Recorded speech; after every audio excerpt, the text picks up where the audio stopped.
Yan mga kabisyo, medyo naiba naman sa mga design ng ELF yung papakita ko sa inyo ngayon.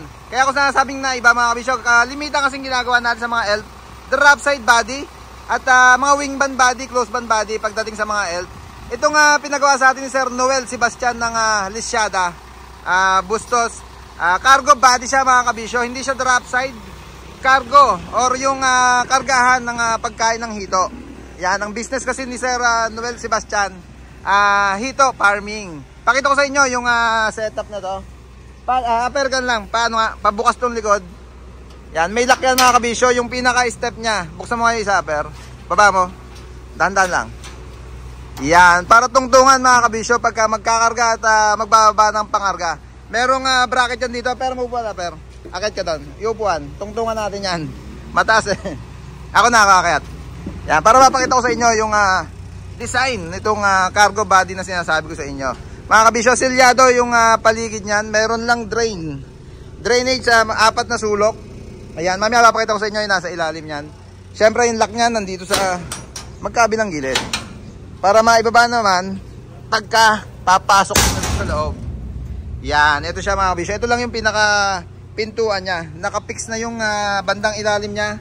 Gilid sa likod, gilid sa kanan, at gilid sa kaliwa mga kabisyo. Nakapix yan. Kung sa makatiwid mga kabisyo, silyado nga para walang tumagas na tubig pag may karga silang pakain ng hito. Baba na tayo.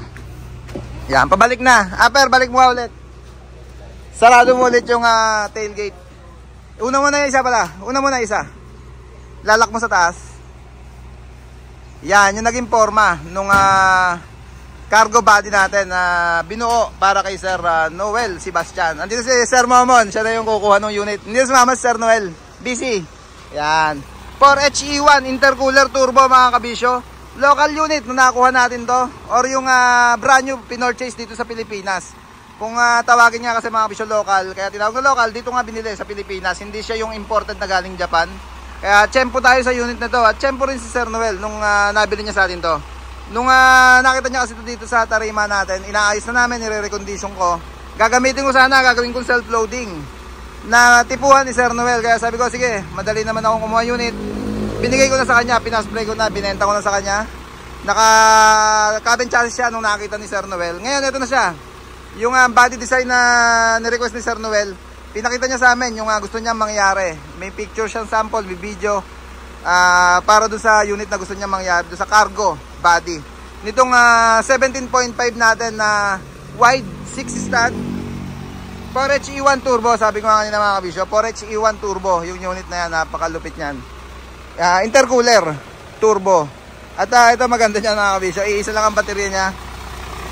Yan, gawa nung dumating nga itong unit na to, 12 volts lang siya original. Kaya isang malaking baterya lang yung nilagay natin.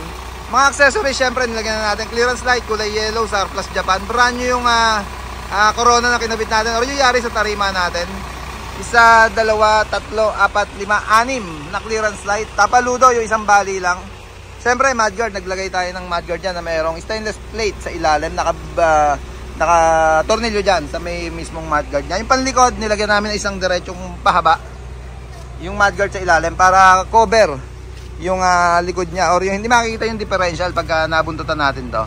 Yung step nya, bakal na ibinalutan lang natin ng stainless para bumagay din doon sa body nila.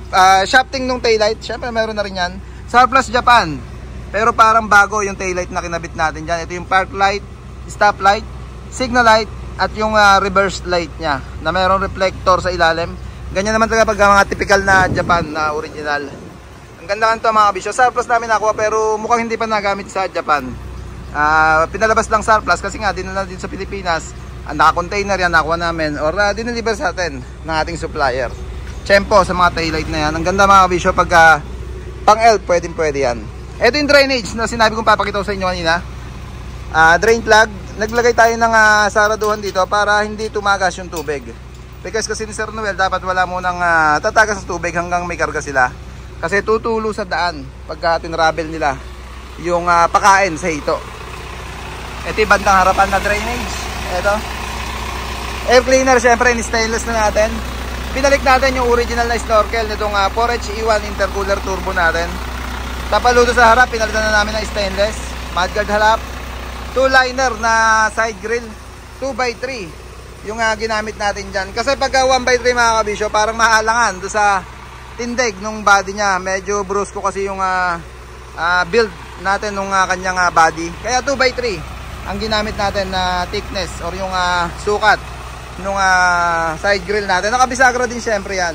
Tapaludo likod, eto na yung gawing kanan. Side grill sa dulo, 2-liner lang din syempre. Cornering natin mga stainless na yan. Puro stainless yung ginamit natin na materials dyan sa unit ni Sir Noel Sebastian ng Bustos, Bulacan. Kaya sila, kukunin na nga nila Sir Momon. Ready to go na mga kabisyo. Pag nasa lubong nyo sa daan to at nakita nyo may sticker ng or may logo ng Team Kabisyo, yari sa tarima natin yan. Yung interior mga kabisyo, palitan na namin yung seat cover para balik sa dating kondisyon niya, makinis ulit. Yung parang sa brand new pa rin yung ginamit natin na design, yung may butas-butas. Kasi ang brand new Isuzu mga kabisyo, ganito yung halos na design na ginagamit nila. Kaya ganyan pa rin yung binalik namin na matting. Or yung, sorry, seat cover. Speaking of matting, syempre, bago na rin yung matting yan. Ceiling. Yan, yung parang alfombra design siya. Okay na rin, bago na rin na, bagong palit na rin. Para terno dun sa interior. Yan. Ito na, napakita ko na sa inyo yung binuo natin na unit para kay Sir Noel Sebastian. Pagka kailangan nyo rin ng unit mga kabisyo, or meron kayong unit na kailangan nyo pabuuan ng body, tawag lang kayo sa number na naka-plus sa screen natin para sa inquiry. Makipag-ugnayan lang kayo. Huwag kayo mahiyan tumawag para sa mga katanungan nyo tungkol sa mga unit na gusto nyong ipagawa dito sa Team Kabisyo. Hanggang dito lang at maraming salamat sa panood, maraming salamat sa suporta.